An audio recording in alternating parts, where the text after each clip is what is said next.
Hello, welcome back to my session. Myself Farsana. In last session we discussed about challenges why deep neural network is not best for image processing and the solution is convolutional neural network. And today we are going to discuss about the process of convolutional neural network. Major topic we are going to cover in this session is whether convolutional neural network learns the same pattern as the kids learn. What are the two major segments in convolutional neural network?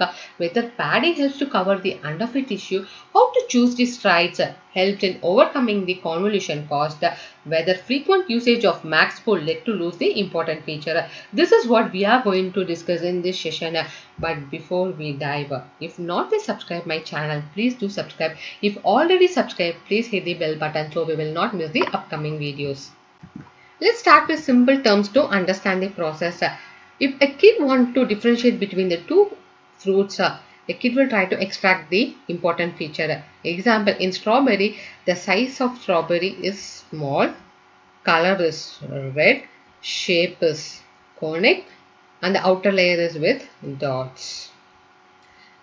In watermelon, the size is big, color is green, shape is round, and the outer layer is with stripe. So here the main 2 points is, first is how to find the fruit is nothing but the feature extraction, and the second is how to categorize is nothing but the classification. This classification is based on feature extraction. Even a grown-up people like us will learn the pattern like this. So here the two segment is feature extraction learns relevant important feature. Feature help us to identify from whole images where the job of classification is done on top of feature extraction. So CNN does same job as kids brain like feature extraction and classification. Classification is accomplished by fully connected neural network, which is nothing but the traditional deep neural network, whereas feature extraction is accomplished by the process of convolution plus ReLU plus pooling. So the main two important segment is convolutional neural network is feature extraction and classification. First we talk about the process of convolution, how it works. In our example, the input image is nothing but the X, which is highlighted in white color, and the remaining place are dumped with black. So this is nothing but the pixel representation of our original image. The idea behind here is wherever we have one highlighted with wherever we have a white, it is highlighted with 1 and the black is highlighted with 0. This is nothing but a filter of size 3 cross 3. Initially it filled with the random values. Convolution of image with filter generates the feature map. Now our next step is to calculate the feature map. Here the box is highlighted with the section of 3 cross 3. The reason here is the filter is 3 cross 3. So the calculation will be, for the first row is 1 into 1, 0 into 0 plus 0 into 0. Let me do the calculation here. For the first row, 1 into 1 plus 0 into 0 plus 0 into 0, and for the second row 0 into 0 plus 1 into 1 plus 0 into 0, and for the third row 0 into 0 plus 0 into 0 plus 1 into 1. So once we sum up 1, 0 plus 1 plus 0, so 1 plus again 1. So here the total is 3. So here our calculation is 3. So this step has to be repeated for the remaining filter till it completes the whole pixel. So we are done with the first section. Now we are moving towards the right and we are covering with the next section, which is highlighted in a rose color. So again the process has to be repeated with the same, and then we will fill the value. Then next is we are going to cover with this value which is highlighted in maroon, and then once this is done we have to move towards down to fill the next set of the section. So like this we have to cover the whole pixel values, and now we are going to fill the random value. And the idea behind here is wherever we have a white, we are going to dump with the higher positive value, and wherever we have a color of black, we are going to dump with the value which is close to 0. Once we are done with the calculation, the final output of the feature map will look like this. I hope now this part is clear. The same process is applied here in the convolution process. So here the input image is color. So we have R, G, B, and here we have two filter. So filter 1 and filter 2, and the process again here is RGB, nothing but the red, blue, green. So here again the RGB. Since we have two filter, we have two filter map. So FM1 and FM2. If we notice in this feature map, wherever it matches, we have a high positive value, which means wherever the pixel matches with the feature, it is going to have a high positive value. If the picture doesn't match, it is going to be closer to 0 value.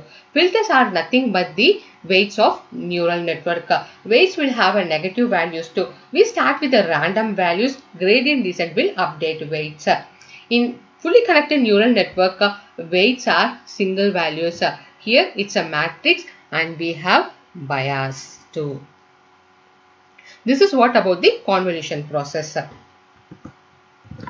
Here in our example, central pixels are used multiple times, whereas the corner pixels are not used multiple times. If we use this process as like this, it will not make much sense when the object present in the boundaries of images, which tends to bias and underfit. Even it will lose the important features. That is why we are going for the process called padding.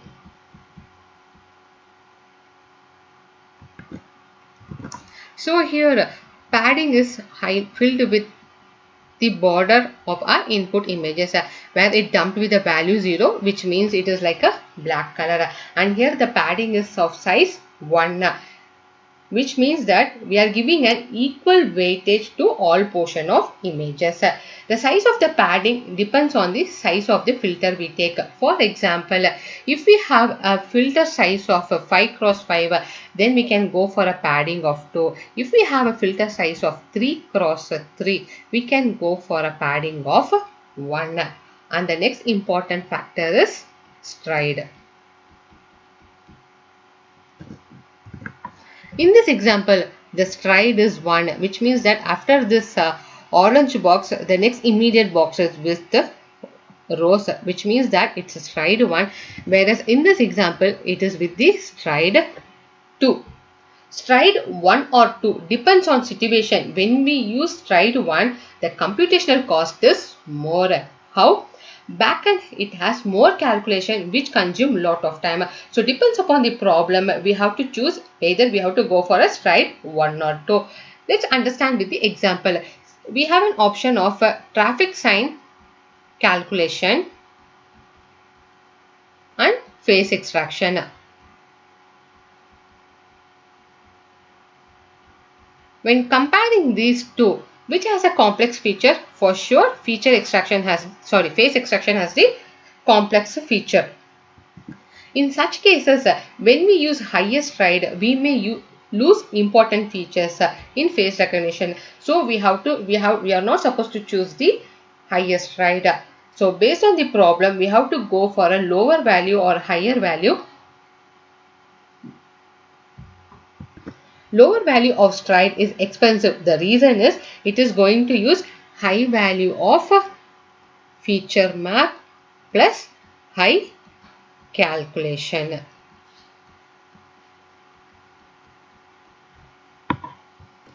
Here we have 4 important hyperparameter. First one is size of filter. Next is number of filter. The next one is value of padding. Then value of stride. The number of filter represents the actual features. Initially, when we train, the training process filters are the random, but we end up the process will adopt values. For example, here initially the initially the values might be like a shape, okay, like this shape or like a part of a leaf shape. So after a few convolution layer of a training, we will find out the whole set of images. Parallelly, we will understand with one short video. The next is the size of the filter. So when we have a complex feature, we have to go for the large filter. No, the frequent usage of filter will be 3 cross 3 or 5 cross 5 or 7 cross 7. The next process is ReLU, which is nothing but the activation function. It keeps the simple logic behind here is it keeps the positive value and will truncate the negative values and make it to and convert it to 0. So the formula here is when f of x here x is greater than 0 means it will keep the value as x. When x is less than or equal to 0 means it will truncate into 0. So this is what the calculation, and the main important point to consider here is input of ReLU is feature map and the output of ReLU is the another feature map. The next one is max pooling. This is a process like a downsampling, and it has an hyperparameter, nothing but the pool size. Here our size is 2 cross 2. This is the output of ReLU. And here it will extract the maximum value since it is the maximum pooling, and we have other options like average pooling, minimum pooling, that we will discuss in the other session with the use cases. Here our pool size is 2 cross 2, which means I pull out a maximum value from a pooling window. So here from this the maximum value is 6, from this the maximum value is 8, from this the maximum value is 3, and from this the maximum value is 4. So the use of max pool is to drop the irrelevant feature and to keep relevant feature. But if you note one thing here, the value 6 and 8 seems to be like an high level feature, means an important feature.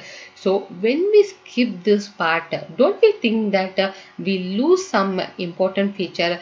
So this is one of the hyperparameter technique. So when to use the max pooling and when not to use the max pooling. So which means that lot of use of max pooling led to lot of loss of important feature. This concept we will understand better once we start with our case study. The next process is flatten layer, which is used to convert the matrix to array. Here we have 4 cross 4 matrix, then it converted to one array, which is used between feature extraction and fully connected layer. So whenever we want to shift from feature extraction to classification, we have to use in between, this is nothing but the padding, flatten. So in this case, this is our input image. Initially, it will try to extract the edges or the boundary of the image, which is nothing but the low level feature. And this is after few set of layers, okay. This is nothing but our mid level feature.